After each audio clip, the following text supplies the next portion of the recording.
मोबिन अपने दोस्त को कमरे में लेकर आया। मैंने कहा कि उसे वहां सेन में ले जाओ। यहाँ क्यों लेकर आए हो? मोबिन ने उसी वक्त अपने जेब से 50,000 पी निकाले और राशिद के हाथ पर रख दिए। मैंने कहा कि राशिद ये पैसे तुम्हें क्यों दे रहा है? जिस पर राशिद कहने लगा कि तुम्हें बस मोबिन के साथ थोड़ा सा वक्त गुजारना है। मैंने कहा कि ऐसा नहीं हो सकता, तुम्हें अच्छी तरह से पता है कि मैं ऐसा कभी भी नहीं कर सकती। मेरी शादी को तकरीबन 2 हफ्ते हो चुके थे। हम शहर आए, यहाँ मकान किराए पर लिया, लेकिन अभी तक मेरे शोहर को जॉब नहीं मिली थी। लेकिन वह मोबिन को इस तरह घर में लेकर आया। मोबिन पहले भी एक दफ़ा घर में आया था और मुझे काफ़ी अजीब नज़र से देख रहा था, लेकिन आज तो उसने हद ही कर दी। राशिद को जब पैसे दिए, मैंने उसी वक्त राशिद से पैसे लेकर वापस मोबियन के हाथ पर रख दिए और मोबियन को कहा कि यहाँ से चले जाओ।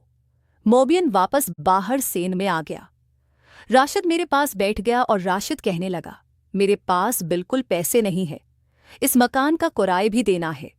मैंने कहा कि ऐसा नहीं हो सकता, प्लीज़ शबनम मेरी बात मान लो। राशिद अब मेरे पाँव के पास बैठ गया, मेरे पाँव को हाथ लगाने लगा, कहने लगा कि बस एक बार की ही तो बात है, ऐसे समझो कि ये सब कुछ हुआ ही नहीं। मोबिन के साथ बस तुम्हें आज का दिन गुजारना है, बस कुछ देर की बात है। 50,000 मिल जाएंगे तो हम उस घर का किराया दे पाएंगे, फिर मुझे जॉब मिल जाएगी, फिर मोबिन यहाँ कभी भी नहीं आएगा। मैं अब बहुत ही ज़्यादा परेशान थी। मुझे राशिद से बिल्कुल इस बात की उम्मीद नहीं थी। मैं घर से राशिद के लिए भाग कर आई थी। घर वालों ने बहुत कोशिश की कि मैं वापस चले जाऊं, लेकिन यहाँ आकर मैंने राशिद से निकाह कर लिया। अब मेरे पास वापसी का भी कोई रास्ता नहीं था। जिस तरह मोबियन को मैंने देखा और मोबियन से गुस्सा किया, मैं नहीं चाहती थी कि उसके साथ मेरा ऐसा कोई भी तलक बने। राशिद ने एक बार फिर मुझे कहा कि प्लीज़ मेरी बात मान ले। वो मुझे बार बार मजबूर कर रहा था। मैंने कहा सिर्फ आज की बार, उसके बाद कभी भी तुम ऐसा कुछ नहीं करोगे। हाँ हाँ, बिल्कुल ठीक कह रही हो। मैं आज के बाद कभी भी किसी को यहाँ लेकर नहीं आऊँगा। मैं अब बहुत ही ज़्यादा परेशान थी। थोड़ी देर के लिए मैंने राशिद को कहा कि मैं तैयार हो जाती हूँ, फिर तुम मोबिन को इंदर भेजना। मैंने अपने आप को फरेश किया, अच्छी तरह से मुँह हाथ धोया, अच्छी तरह से तैयार हो गई, क्योंकि मोबियन ने 50,000 पी दिए थे। मैं नहीं चाहती थी कि अब मोबियन को किसी किस्म की कोई भी परेशानी हो। मोबियन के साथ मुझे आज का दिन पूरा गुजारना था। तकरीबन 10 बाज रहे थे और तकरीबन शाम तक मोबियन उसी घर में रहेगा। राशिद कहकर यहाँ से चला गया। राशिद ने कहा कि मैं फ़िलहाल शाम 5 बजे आऊँगा, खाने पीने के लिए कुछ चीज़ें भी ले आऊँगा। तुम्हें बस मोबियन को परेशान नहीं करना। मैं नहीं चाहता कि मोबियन और हमारे बीच किसी किस्म की कोई भी गलतफहमी हो। मोबियन यहाँ मेरा पहला दोस्त है। इस शहर में हमारा और कोई भी जानने वाला नहीं, इसलिए तुम मोबियन को परेशान नहीं करोगी, ठीक है? मैं अब बिल्कुल उसकी बात मान चुकी थी। मैं उठी, राशिद घर से बाहर चला गया। मैंने अंदर से दरवाज़ा लगाया और मोबियन को लेकर अपने कमरे में आ गई। मोबियन कहने लगा कि तुम अगर रिलैक्स नहीं हो तो मैं तुम्हें परेशान नहीं करूँगा। मैं मोबियन को कहने लगी कि कोई भी मर्द इस तरह औरत को किसी दूसरे मर्द के साथ छोड़कर नहीं चाहता। मेरे लिए ये बिल्कुल नई बात थी। मैं तो अभी तक इस बात को सोचने पर मजबूर थी। आप बहुत ही अच्छे हैं। मैं नहीं चाहती कि हमारे बीच किसी किस्म की कोई भी गलत फहमी हो। आपने मेरे पैसे अदा की हैं, आप जैसे वसूल करना चाहें, मुझे किसी किस्म का कोई एतराज़ नहीं।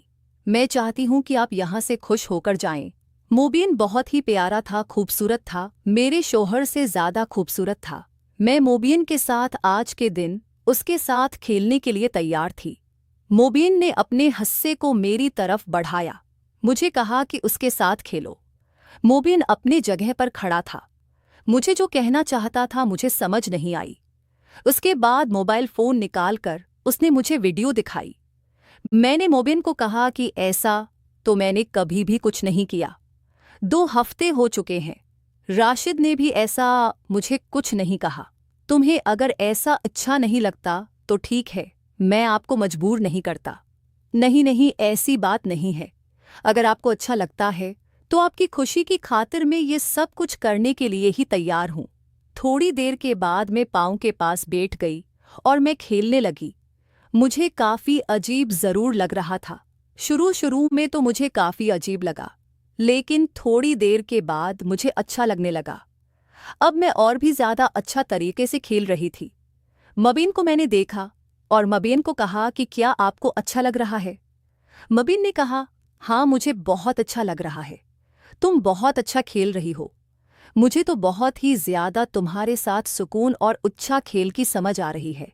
थोड़ी देर के बाद वो अब मुझे कहने लगा कि तुम क्या अब मेरी जगह पर आ जाऊं, मैं तुम्हारी जगह पर। मुझे काफ़ी अजीब लगा, लेकिन मैं क्या कर सकती थी। पहले जो खेल में मबीन के साथ खेल चुके थे, अब मबीन भी उसी तरह मेरे साथ खेलना चाहता था। जब मबीन ने खेलना शुरू किया तो मेरे जिस्म में जैसे करंट तोड़ रहा था। मुझ में बिल्कुल कंट्रोल नहीं हो आ रहा था।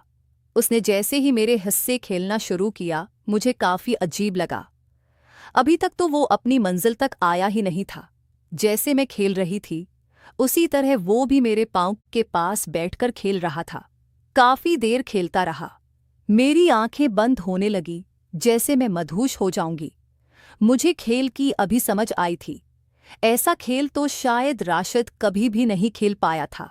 राशिद ये राहत और सुकून कभी भी न दे पाता। मुझे इस बात का अंदाज़ा हो चुका था। अब तो मैं जैसे मोबिन की दीवानी होने लगी थी। थोड़ी देर के बाद मोबिन ने मुझे अच्छी सी पोजीशन बनाने को कहा। मैं अब बिल्कुल उसके पास थी। मैं उसे किसी भी बात से मना कैसे कर सकती थी। मोबिन ने अपनी मंजिल को पाया। कुछ देर खेलते रहे। मुझे तो लगा कि मोबिन थक जाएगा, लेकिन मोबिन अभी तक खेल रहा था। मोबिन मुझे कहने लगा, किया मैं लड़कों की पोजीशन में खेल सकता हूँ? मैंने कहा कि मैं आपको निराश नहीं करना चाहती, लेकिन ये पोजीशन मैंने अभी तक कभी भी नहीं खेली। नहीं, तुम्हें डरने की ज़रूरत नहीं। तुम्हें बता तो है, क्योंकि 50,000 थोड़ी रकम नहीं थी। जो 50,000 उन्होंने एक दिन के मेरे पास रखने के लिए दिए थे, इसलिए मैं अब उसे किसी बात से कैसे मना कर सकती थी। मैं लड़कों की पोजीशन में थी। अब मैं मोबियन को बिल्कुल नहीं देख सकती थी। लेकिन मोबियन अब अपना खेल जारी रखे हुए था। मोबियन जैसे खेल रहा था, मुझे अब समझ तो आ जो गई थी, लेकिन मोबियन ने जैसे ही कोशिश की तो मुझे काफ़ी अजीब लगा। मैं अब सोच भी नहीं सकती थी, लेकिन वो मुकम्मल तौर पर अपने खेल में मसरूफ़ था। वो अपनी मंजिल को पा चुका था। वो बहुत ही अच्छा खेल रहा था। उसे शायद ये खेल और भी ज़्यादा पसंद है।